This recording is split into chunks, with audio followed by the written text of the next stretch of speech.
Hello, everybody. Welcome to our webinar this week. This was a highly requested, highly anticipated webinar, and I'm really excited to get started. However, as always, we'll give everyone maybe 1 to 2 minutes just to get in, make sure they're through and in our chat. So if you've been here before, you know that we like introductions in the chat, but we're going to switch it up. Normally we ask, where are you from? Put it in the chat. Today, we're going to say, if you're in higher ed, what school are you working at? If you're not in higher ed and you're just here because you like social media, feel free to just drop the company you work at as well in the chat. That works too. All right, we have 90 people here so far. Very exciting. You all are so on time.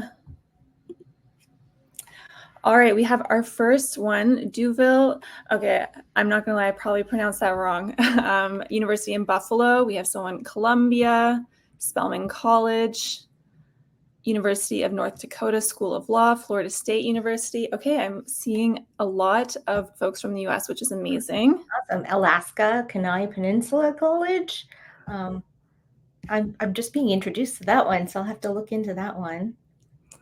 Ooh, Centennial College, Toronto. Love that. University of Calgary.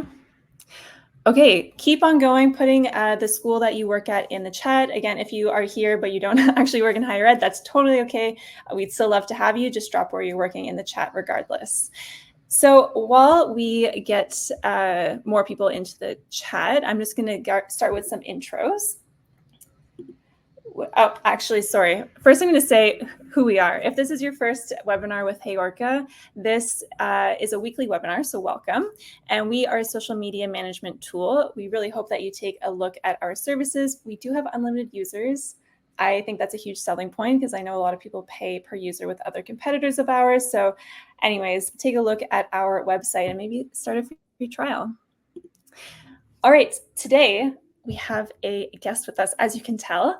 So I'll start with a little introduction of myself, and then I'll pass it on to Jenny, who is our guest. So I'm Jessie. I'm the Director of Marketing at HeyOrca. I did used to work in higher education. In fact, I started my career in marketing in higher ed, and so I'm really, really excited about this presentation. And Jenny, I am so excited. Please introduce yourself. Yeah, hi. It's great to be here. I'm Jenny Lee Fowler. I'm the Director of Social Media Strategy at the Massachusetts Institute of Technology.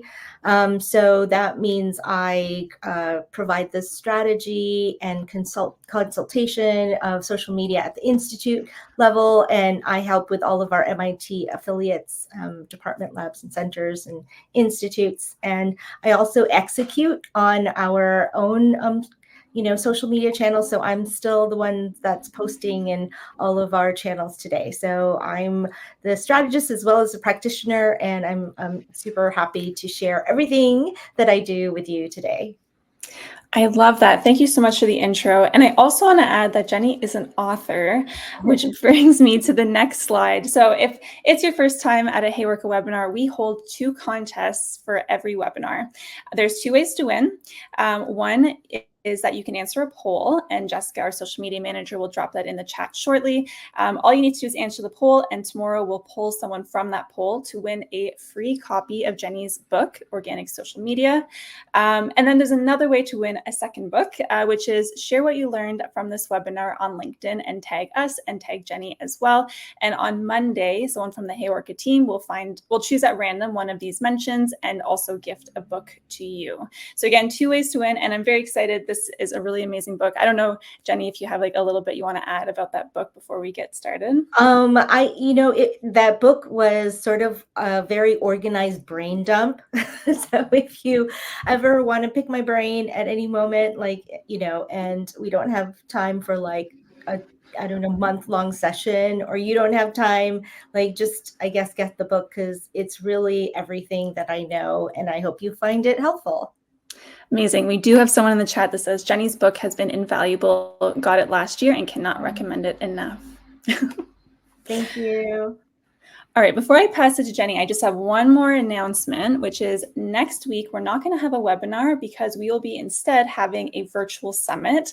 So this is a virtual summit about mental health for social media managers. We have 5 incredible speakers, Joe from HeyOrca. We have some people from the healthcare industry, as well as some social media managers who live and breathe social every day. So check it out. Jessica is going to put it in the chat. Oh, thank you, Jess. All right, I'm going to pass it to Jenny because I know that's what you're here for today. So I'll just stop sharing my screen so that you can share yours. Perfect. And sorry, I was just waving to people that were saying hi to me. Great.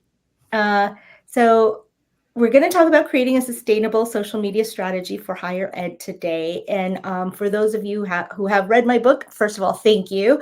You might notice some of the same ideas, but I'm really going to talk about, we're going to talk about them, and then I'm going to go into how I've made them work for me and my own examples at MIT. So hopefully you'll find a lot of value with that. I know I just introduced myself, but I thought, again, I'd say, hi, I'm Jenny. I've got a 12-year-old daughter, which I like to say being her personal assistant is my full-time job. And my side hustle is being the director of social media strategy at MIT. I am an avid tennis player. I don't know if any of you like to play tennis out there. And I like to proudly say that I am an Android user. So hello to all of my green bubbles that are out there. I am with you. Okay, so before we jump in, I just really like to do a land acknowledgement. The land on which MIT sits is the traditional unceded territory of the Wampanoag Nation. We acknowledge the painful history of genocide, forced occupation of their territory, and we honor and respect the many diverse Indigenous people connected to this land. Okay, thank you for taking that moment with me. If you are not familiar with MIT social media presence, I just like to give this quick overview. We are the most active on these channels. And we currently have more than 6.8 million total social media followers on all of those active channels. And we've really built that community organically. And I'm just really going to tell you today, pretty much step by step, like how we did it. So I'm going to talk about my 6 M's of social media, and I'm going to kind of mention them at first, and then we're going to focus into each one following, the summary of each. So let's get into it. So my first M is mission. So you need to have a goal, right? You want to know why you're doing something before you just do it. So you just don't want to be doing it to do it. Like, I think a lot of people think being on social media is the goal, and that being on it is not the goal, right? You have a goal that you use social media for to reach that goal. So you want to know what your mission is.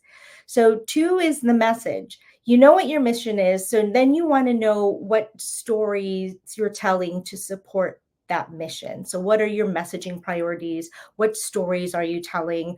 A lot of times we think of we're so macro, like, no, not micro focused on every single post that we do. We forget it, and we think each post is a one-off.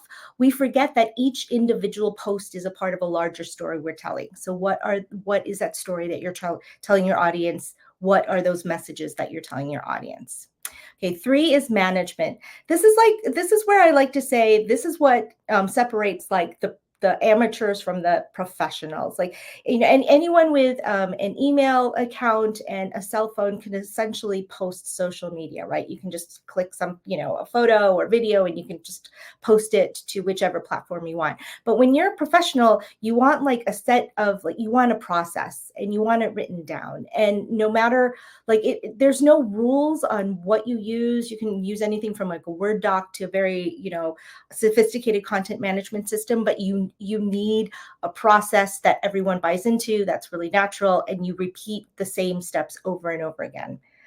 Again, I know I'm doing like an overview, but we're going to like dive into each one in a moment here.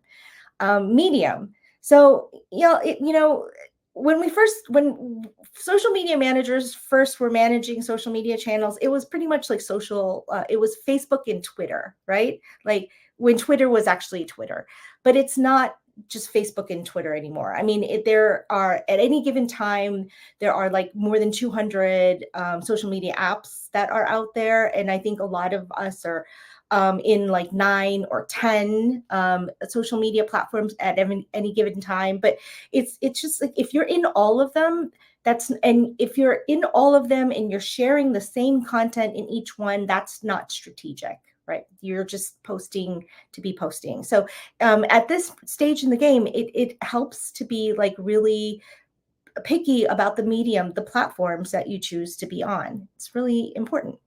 Okay, so metrics, that's how you know if what you're doing is working.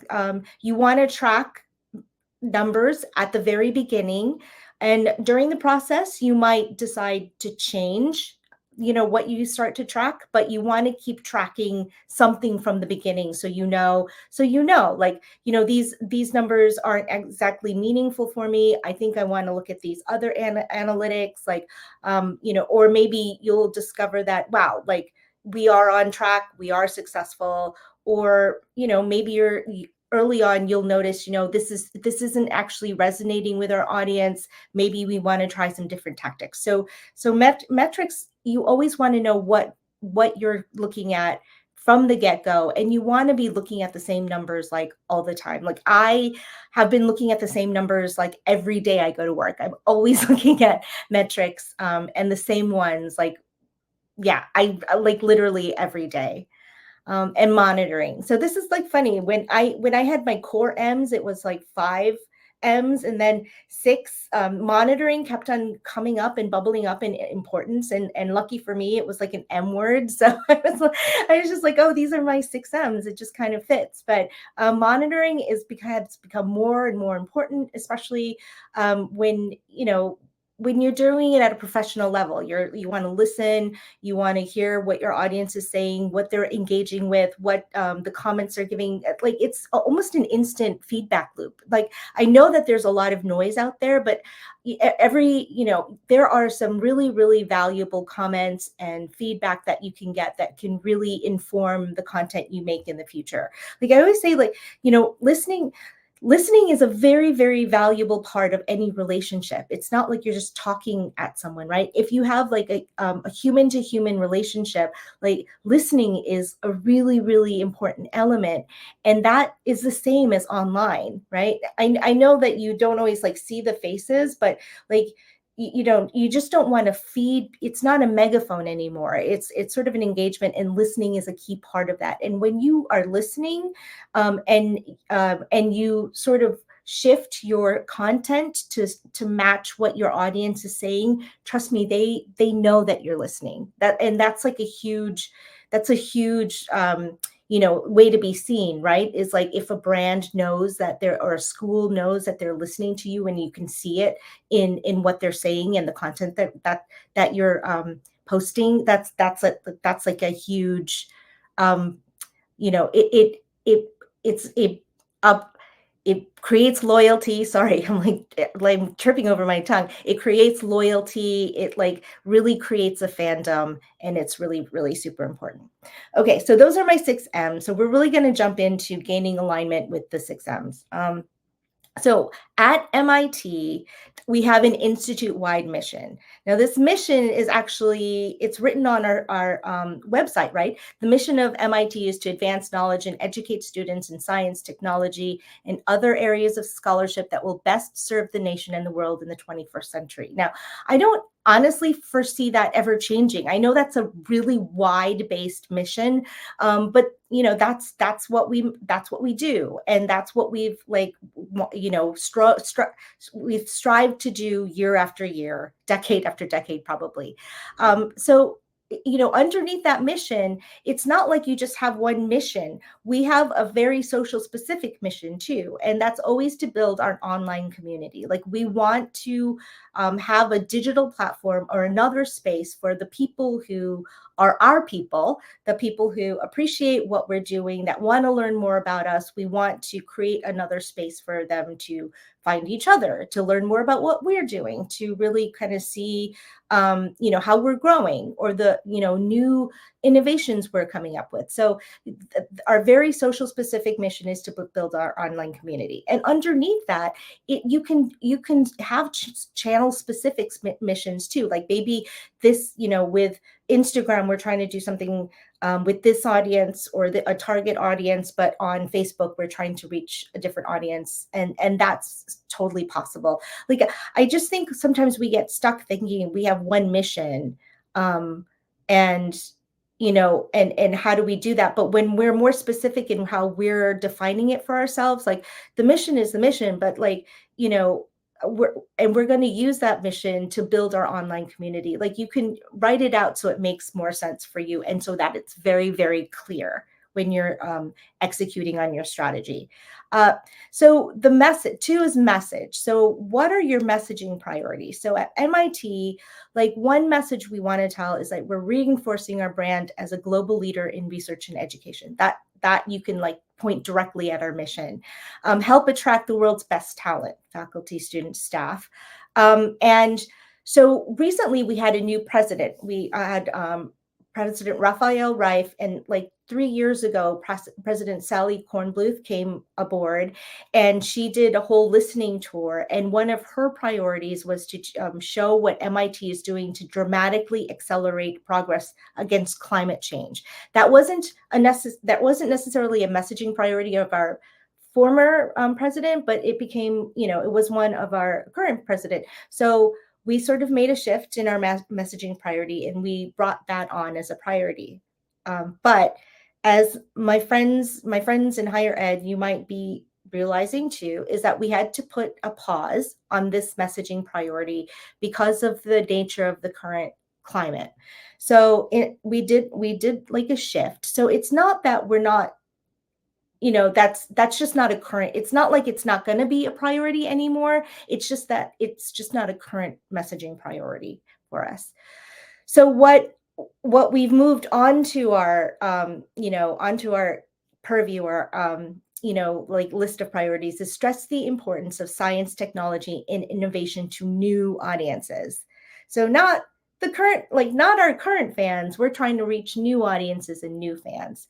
So because of that shift, like, our institute-wide mission is still the same, right? We're still trying to, advance knowledge and educate students in science tech, of course.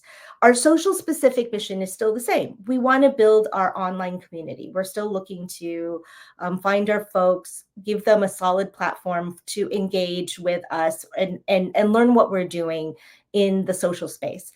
But to kind of focus in and pinpoint on the third messaging priority, we decided that we need to reach the new audiences that we seek to reach are probably on, or not probably, we know are on X and Facebook.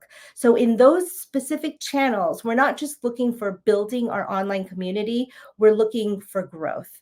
So I know that like building an online community and growth might sound the same, but it's not necessarily. Like when you're looking to grow, you're really looking to like stretch the impressions, you're stretching the reach, you're trying to find new followers and people who don't know about you, who might not have ever heard of MIT, don't know what MIT is doing, is not familiar with the awesome things that we're doing at MIT. So we're really looking to sort of like grow into areas that we probably haven't been before, or reach new eyeballs and new ears, right? So that's when we took on the very specific channel missions. And so now that I know my mission, I know my messaging priorities, and I really urge you to keep it to like 3 or 4, because it can get unruly, right? So your very clear mission priorities, and so I know that all of the content that we create ties back to our messages. They all, like, I know in one way or another how each piece of content supports one of our messaging priorities. And when I know that our messages are supported, when I know that our content, like, it ties back to the messages, then I know that it ties back to the mission.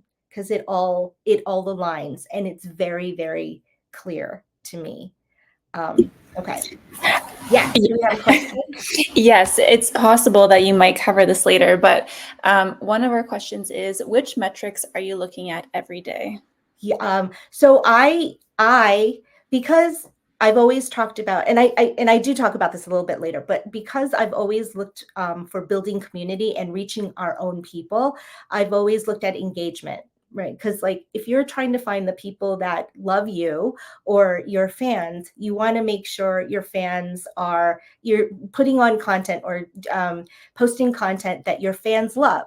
So, I feel like I've built my whole social media like profession on engagements. So I'm always looking at engagement, likes, shares, comments, like the public interactions that everyone sees. And I always, I believe like an engagement is a vote. So if a piece of content gets a lot of engagements, then I just, I'm like, oh, like our folks love this, our audiences love this. I'm trying to do more of the things that they like. But since we have shifted to growth in those specific channels, like that's when I'm looking for impressions and reach. But really, like the public interactions are the ones that I've been looking at every day, and and a general sweep of comments just to see if like there's something meaningful in them. Amazing. Yeah, that totally makes sense with community and growth as well. Great. Again, this might be something you cover Yeah. later, but the other question we had is, how do you get clarity on which channels your audiences are on? Are there any tools you use? It's been a challenge for us. Yeah, that's a hard one. That's another see, this is another reason why I just feel like looking at the people who are commenting, the people who are liking, and sometimes just doing a broad sweat. Any of this research is always really, really manual. I think I will tell you, a lot of people ask me, how do you do this? How do you do that? Or is there a quick and easy way to do this? Whatever they're looking for. And I will tell you now that like anything that I found to be really meaningful or like really informative has never been quick or easy. It's always been really manual. And I'm sorry that I'm like, dropping that truth bomb or whatever, but it's always been really manual. So sometimes like going into the followers and just looking at their profiles and seeing who is actually following you, or looking at the demographics of a platform, you just get a sense. Like a lot of times, like in Instagram, we can tell it's a lot of students and they're tagging each other in the comments, and we know that it's students. So it's a lot of anecdata and a lot of like sort of it's observation. But I have a clear sense of who is following us on each channel, just because of what I said. Like, what are they engaging with? What are they saying? I've looked at the follower lists and looked at their profiles, and just to see like who are these people. And it's really helpful. I know it's really manual, but it's been really helpful. Nice. Okay, I'm going to ask one more, Okay. and then I'll let you move on from Sure. here, Great. which is, are you more focused on total engagement volume or rate? So I love to look at each in post, like engagement on each individual posts. Okay, I really, really focus on. But when I do a monthly report, and that's when I might look at like how much it's dropping month to month, and so, or year over year. So that's value. But for me, I'm literally looking at like individual, like every post that I've done, 24 hours after, 48 hours after, to see how they are performing with engagement. awesome. Okay. All right, I see a few more questions, but we're going to let you continue the presentation. Right. We'll come back to them. Yeah, maybe we'll get to them. So we're on management. So you just need a process. There shouldn't, a social media manager shouldn't be the only person that has like all of the sign-in information in their head. You shouldn't be the only one that has the password information. All of your assets should not be in your downloads folder, right? You need like a management process, whatever that looks like, and it should be a living thing. Like, we use Trello, and we're in it every day. We're looking at things, we're moving things around. This is where everyone in the team knows where to find everything. And so, you just want to be like, have a process and it gives you accountability, and somehow like having a process gives you credibility too. Like sometimes, sorry, I jumped ahead, but sometimes like when you write things down and have a process, and it sort of demystifies it, and so it allows people to really understand that, look, you can't just come in the fifth hour and say, can you post this now? We actually have a plan, and when you share those things, it helps them understand what your process is, when is the best way to like maybe pitch content to you, and it just like it gives you more authority, I think. So you definitely want to have a management process. Medium. So like I said, it's not just Facebook and Twitter anymore. There's so many apps and platforms. You just want to be thoughtful about which ones you choose, because I'm always telling people, if you're like posting the same content in every single platform the same way, then you're not doing it right. Like, you're not really adding value. Why would someone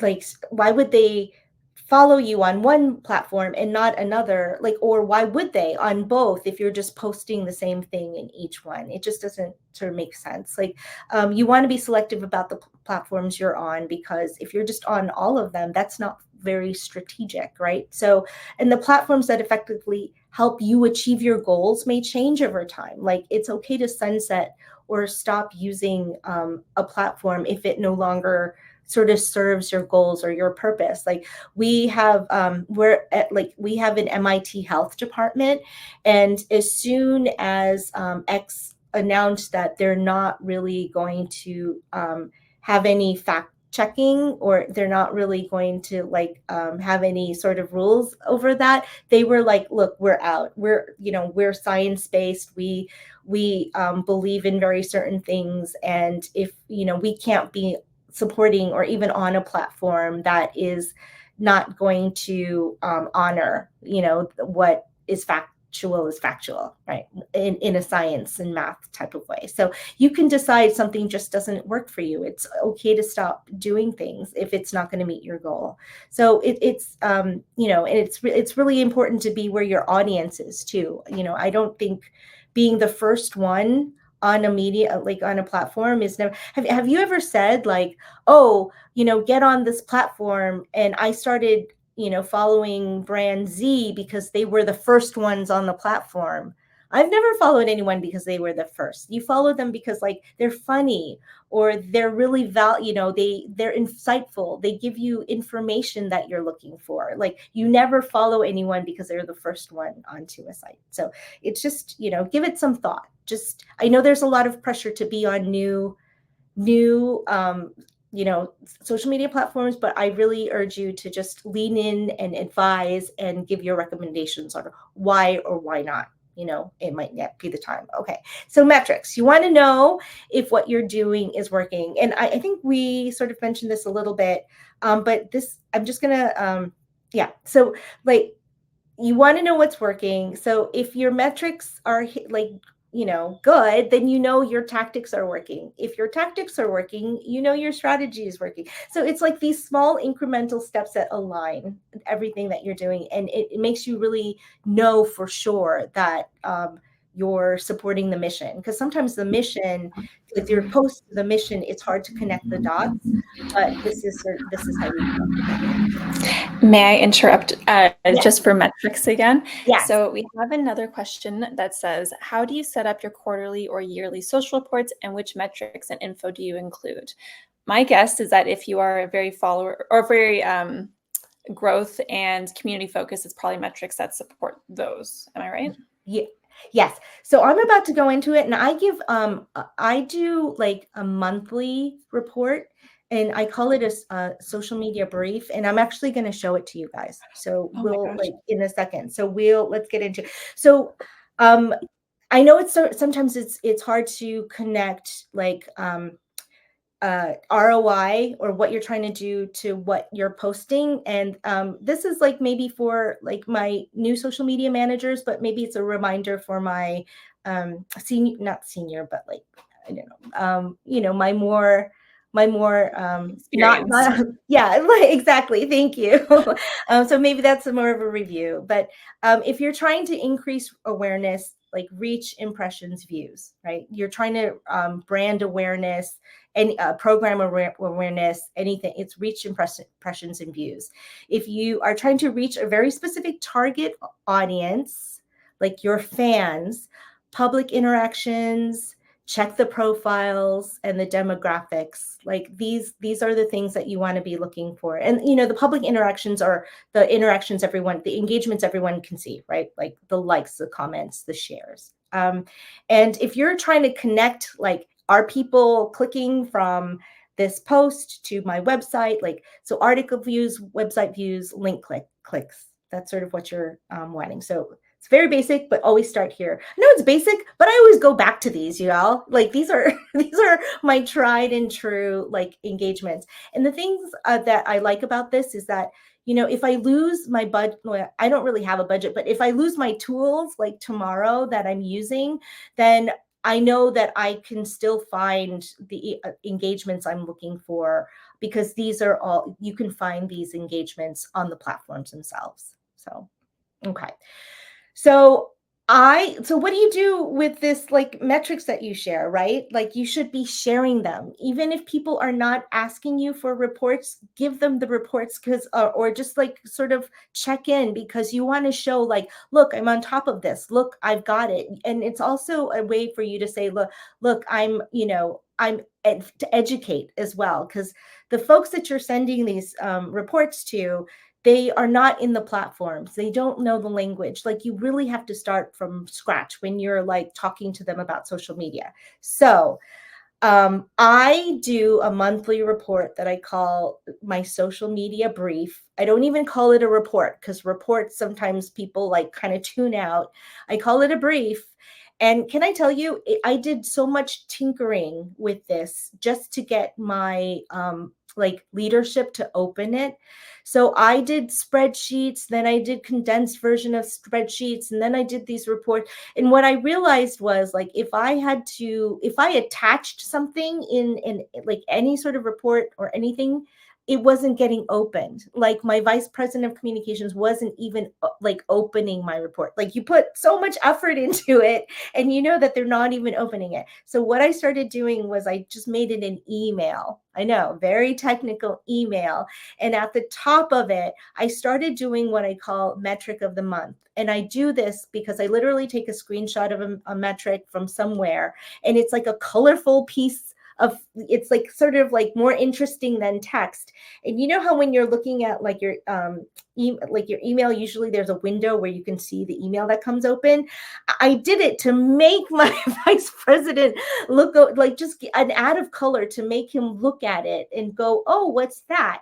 And can I tell you, the first time I did this, my vice president had a follow-up question. He's like, oh, can you tell me more about this?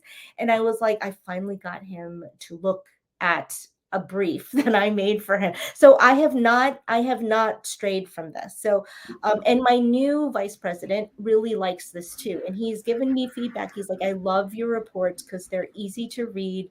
You can glance at them. I always learn something, and awesome. So metric of the month. And I like, you can see like this, you guys all have this metric too. And this really surprised me. So I was like, and I wrote that. I said, this metric really surprised me. Nearly all our likes in June, 99.6%, came from people who don't follow us on X, which it means our content is not only reaching new audiences, but resonating with them. So remember how I said our strategy for X is reaching new audiences? So it means it's currently working. You know, it's like you can kind of dig and find these little bits and pieces in the analytics you get from the platforms themselves.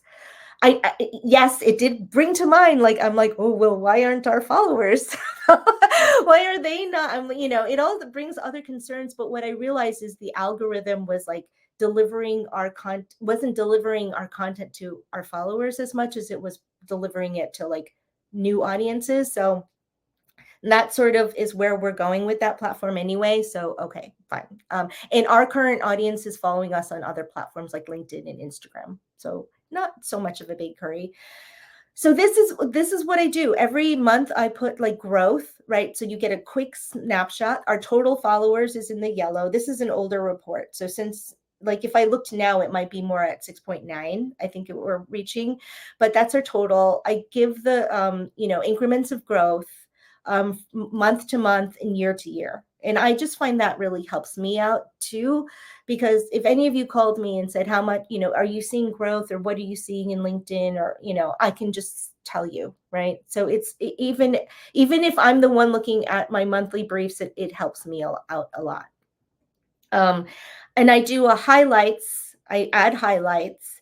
The highlights are for me to add, to spotlight something that might not make a top post. Now, our top posts in each of our active channels are just like, we define top posts as the ones that receive the most public interactions that month. So something might not make a top post, but it's something that I want to highlight, that I think it's important for my supervisor, other people that receive this brief, and my vice president, that I believe that they should know. Like, the Arkansas Farm Bureau invited us to collab on an Instagram reel, and I'm like, this never happens. I'm like, okay.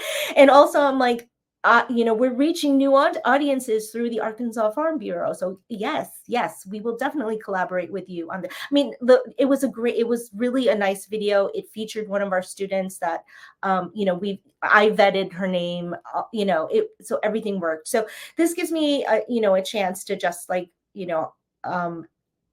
pull something out, bring a feature. It also gives me a chance to say something along the lines of, like, we know that Instagram just did a whole sweep of their bots, so our number may have gone down. Like, I use it to educate, like, like, there are new features that are appearing, or like if something with the algorithm seems to be changing with me, I give him sort of my observations or anything that I'm learning in the highlights. So my top posts, I just kind of like connect to each of the top performing posts in terms of interactions, public interactions. And at the bottom of every brief, I put like a note section, but it's really a glossary. Y'all, nobody know, like, not, I won't say nobody, but the people I'm sending this to, report to, they're not users of social media. They don't know what a story is versus a reel versus a feed post. They don't know. So I am constantly sort of jiggering my glossaries to every time there's something new, option available. And so this gives them a way, this lets them see what it is without having to ask me, because a lot of times they might not want to ask me, because they might, they might not feel good about asking, like, what's a feed post or what is a story. And as I write things and report things, or give like, explanations of things, I always include the definition. Like, I'm always saying like the public interactions, which means this. Like, I'm defining everything as I am writing or explaining, because I want to anticipate the questions that they're going to ask, because chances are they're not going to ask the questions. And trust me, that goes a long way in building trust and building relationships. Question. I was just going to add that I love this framework for your reports. We did have someone in the chat saying that they love the verbiage that you use with the HeyOrca, or sorry, not HeyOrca brief, with your social media brief versus a report. Oh, great. Yeah. And even a few weeks ago, we had a webinar about how to present data, and our recommendation was exactly what you just shared, which is don't include every single piece of data that's not going to be helpful to the majority of stakeholders. Tell a story with your report instead. And I just love how you've laid it out here. Thank you. That's very affirming. Thank you so much. Sure. Okay, and then my sixth step, so monitoring. This is where you're doing sort of the data collection, but also the ANIC data collection. Like, when you can take out or take screenshots of like comments that are showing the essence of what something is doing, or maybe your audience is feeling. It may not always be positive. Sometimes it may be negative. It still informs like future decisions and moves you make. Like, for example, during the pandemic, we were, we were starting to hear like our our audience, missing campus, missing you, like us, missing being together. And that's when we really pivoted to starting to use pronouns more. We started to say we miss you. Like, we never really used pronouns, but we pivoted to use pronouns and be more personal, and that was really appreciated. Pi Day is a huge thing for us, and it was a bummer of like, we literally got sent home like 2 days before Pi Day. So we had all the celebratory stuff, but that went out the window, right? Because it's just like not appropriate. And so I think we put out a post with our mascot in a mask, and I think we wrote, looking forward to celebrating happier Pi Days with you in the future. So this is all like, you get these tones in how to move forward from what your audience is telling you on these social channels. Yeah, engagements are instant feedback loop. But people, if you think about it, all of our organizations, we probably pay so many agencies for like it's escaping me, but to get like market research and to get feedback from like a certain market, and they're paid to do these testing. But really, like, social media it's an instant feedback loop. You have all this information at your fingertips that you can share with leadership. Again, you can learn about your audience. So it gives you lots of information about your audience. So having said that, I want you to take this information and I want you to lean into your advisor role. Like, this is when you're bigger game, right? You're saying, I'm not just a manager, I'm not just a director, I'm an advisor, right? So follow up with data as often as appropriate. Maybe there's a certain post that your leadership is particularly excited about, or engaged with. Like, just say, oh, this post did real, I don't know, like, even if it didn't perform well, I would say, oh, it did great, because and it got like 60 likes, which is good. I mean, do we usually get that? Yes, but like, here's where, like, you want to sort of make them feel good about being a part of like social media and being a part of your process.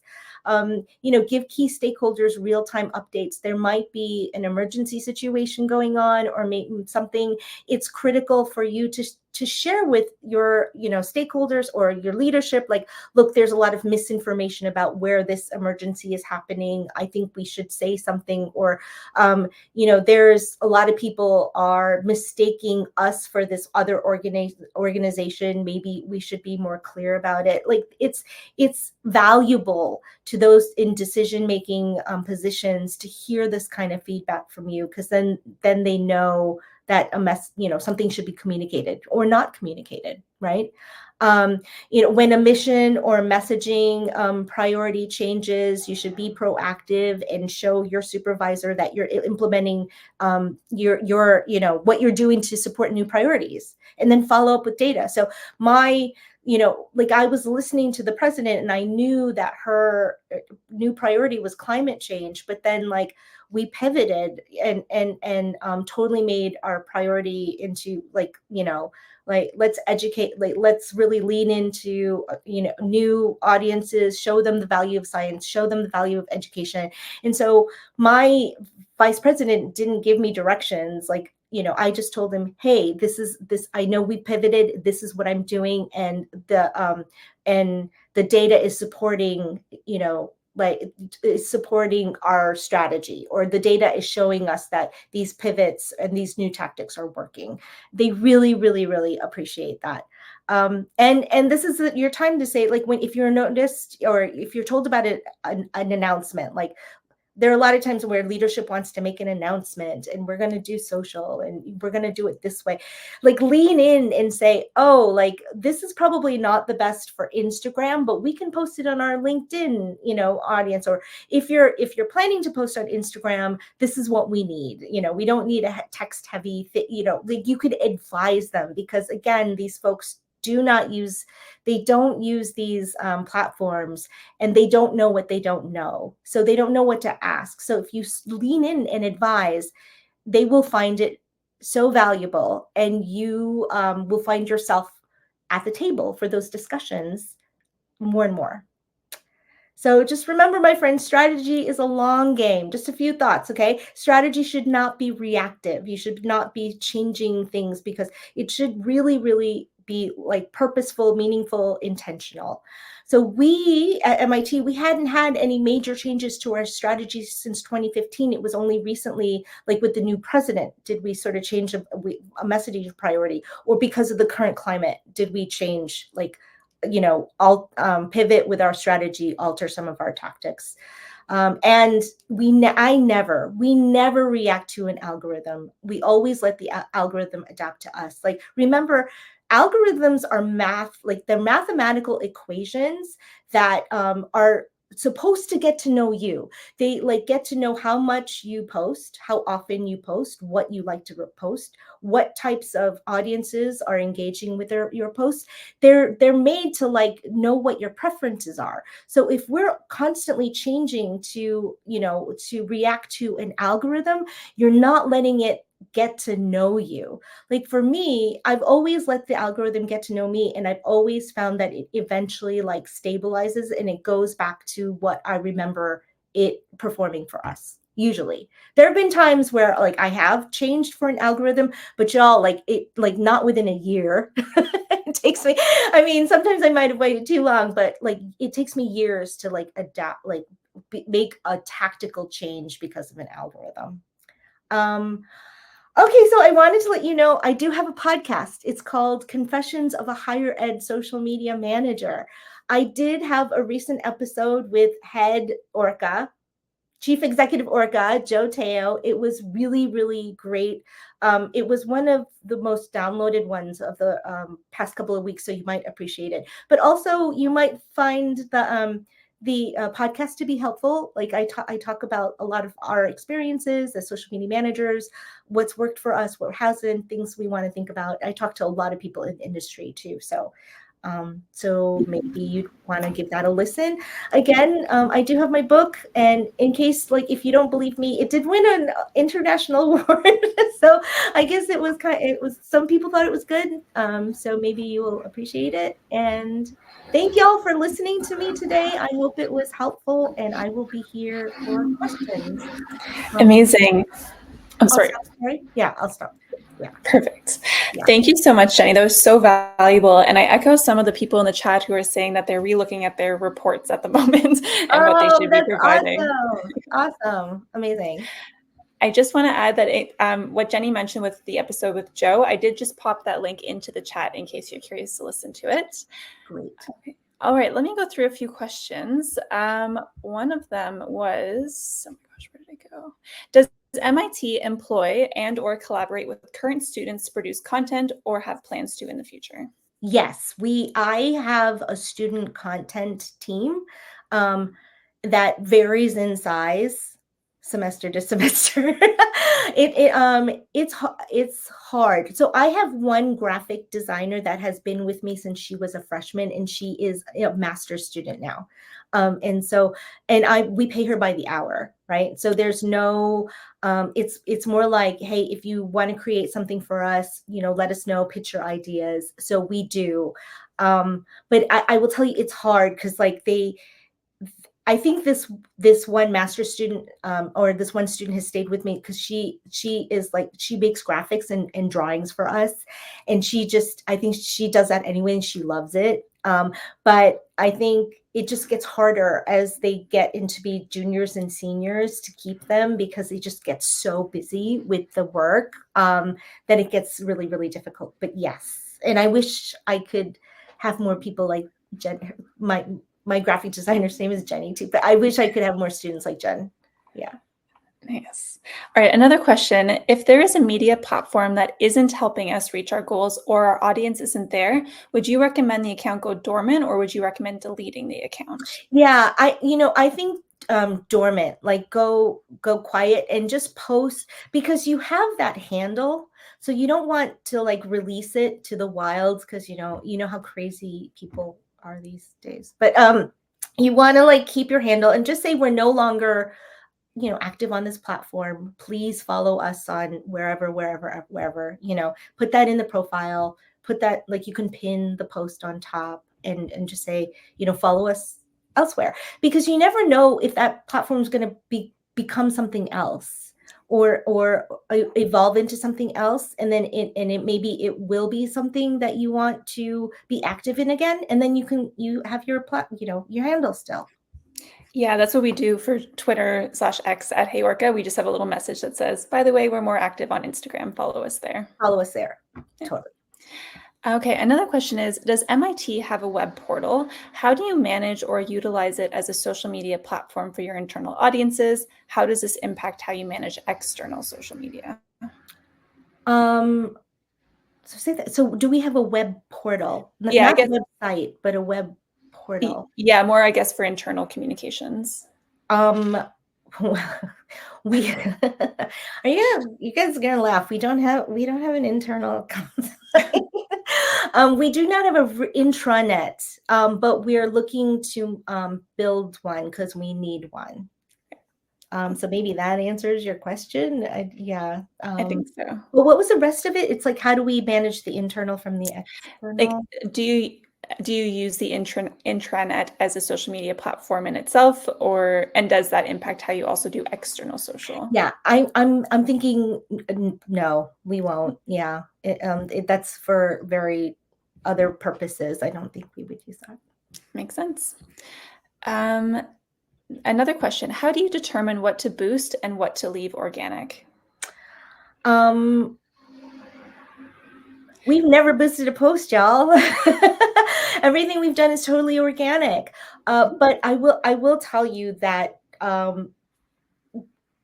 we have started to do some campaigns that we're working with an agency with. So it's not like we go into our it's a little bit more complicated than just going into a post and boosting it. But we are cherry picking what is in the campaign with what has performed really well with our organic engagement. So something that we know that the audience we're trying to reach would probably enjoy. It has the messaging that we're trying to get to, and has already really done well organically on our social media platforms. We're selecting those for the campaign. Okay, awesome. This one is about trending audio. So we're running into issues with trends using popular songs or audio that may be copyrighted.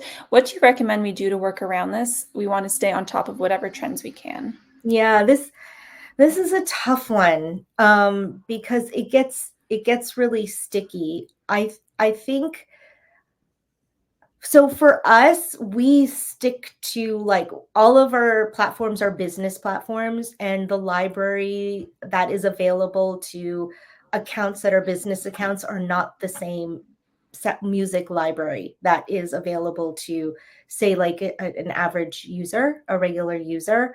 I think there's a window where like a trending sound is not like copyrighted and is still public domain, where if you hit it during that window, I think right now it's still okay, but it's once that sound gets sort of like copyrighted, or it's not public, that's when it gets a little bit hard.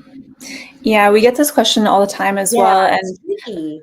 my recommendation is the original audios as much as possible versus trying to do like a Sabrina Carpenter song or something like that. But really, it's a gray area. And I would ask a legal team if you have access to that, just because Yeah. some organizations are a bit more okay with it than others. Yeah, and honestly, we don't do trending sound. We just don't, because we just it's like we don't want to touch. But when I do searches, I look for like free. I put the word free in the search, and it usually comes up with something, and I could be like free song that sounds like the NFL Open, and I'll get something similar to it. Like you just have to put free. Yeah. I love that. One question, how and how often do you communicate with affiliate channel or department page social media managers? So we have what is called a social media working group, which is really more of a community of practice, because there's like 300 people in it. But I know, so Wow. I trust me, I know. Like there are more than 300 departments, labs, centers, and affiliates, programs at MIT, and they, of course, they all need their own social media like channels, right? So I don't police anyone. I have this social media working group. We talk about best practices. Like I really try to elevate everyone's practices so that our audience could have a very like it feels very continuous, like the standard all feels the same and uniform. If you whatever sort of MIT department like social media presence you'll see, like if you don't want to come to our meetings, or that's fine, but we have a very, very active Slack group where people are always asking about best practices, or people will be like, wait, is Facebook down for you? Or people will ask each other. We have a get shares Slack channel, where you can post things that you want the rest of the community to help you amplify and share.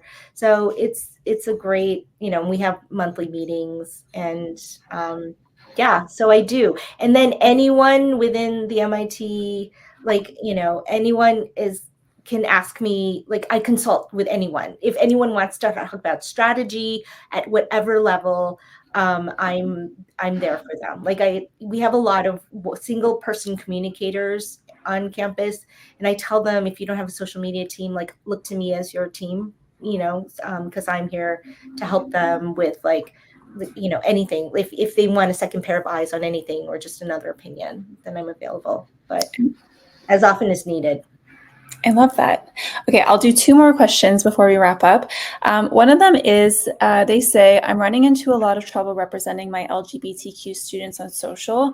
I guess, Jenny, at MIT, do you have any best practices for representing different groups of people, especially like LGBTQ or maybe Indigenous people, et cetera? Yeah, this is a tough one, because we really want to amplify them as well.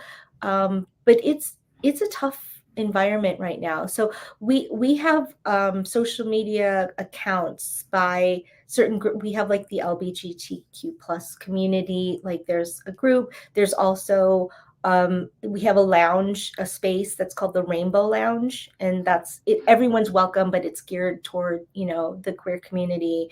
And they have a really, really vibrant social media presence too. But it's interesting because they post great stuff, and then I ask them if I can share it, but they don't want that type of publicity on their, like, themselves. Like the people that are in those posts are like, I don't mind it at like the Rainbow Lounge level, but I'm not ready to be exposed at the MIT level.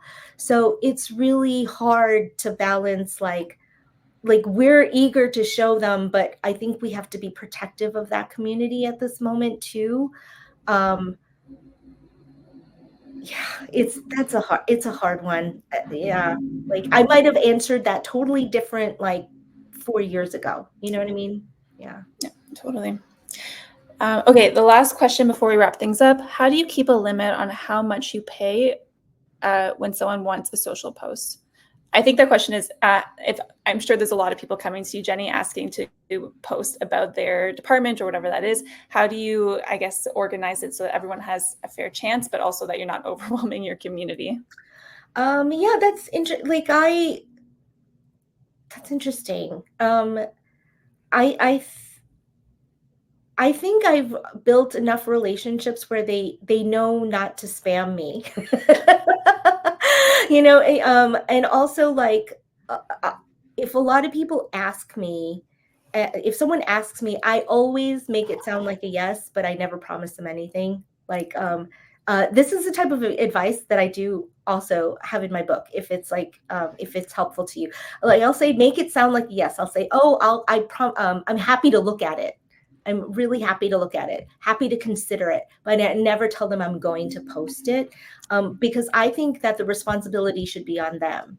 if they just think if they just want to bring it to me, but they're not going to like circle back and or even check to see if it's posted, why do I need to get back to them? You know what I mean? So, and if they get to be back to me and say like, oh, I noticed you hadn't posted it, can you, then that's an education moment. Then I can say, hey, the image you gave me didn't quite fit the platform, or next time I'm happy to, but can you give me X, Y, and Z? So I make it an education moment, and then I just don't follow up with a lot of people. No, It's up to I them, understand. right? Like if Yep. you want it posted, you should follow up with me. Yeah. I totally understand. And I love the idea of turning it into an educational moment. Okay, cool. I think I'm going to wrap it there. Thank you again, Jenny, for being on our webinar. Again, this was a much requested topic. And for the folks who are still listening, just a reminder, make a mention on LinkedIn or take part in our poll and you have a chance to win Jenny's book. We will do the poll draw tomorrow and the mention draw on Monday. Yeah, thank you so much, Jenny. It was really a great time. Oh, it was great. Thank you for having me. Perfect. Have a great day, everyone.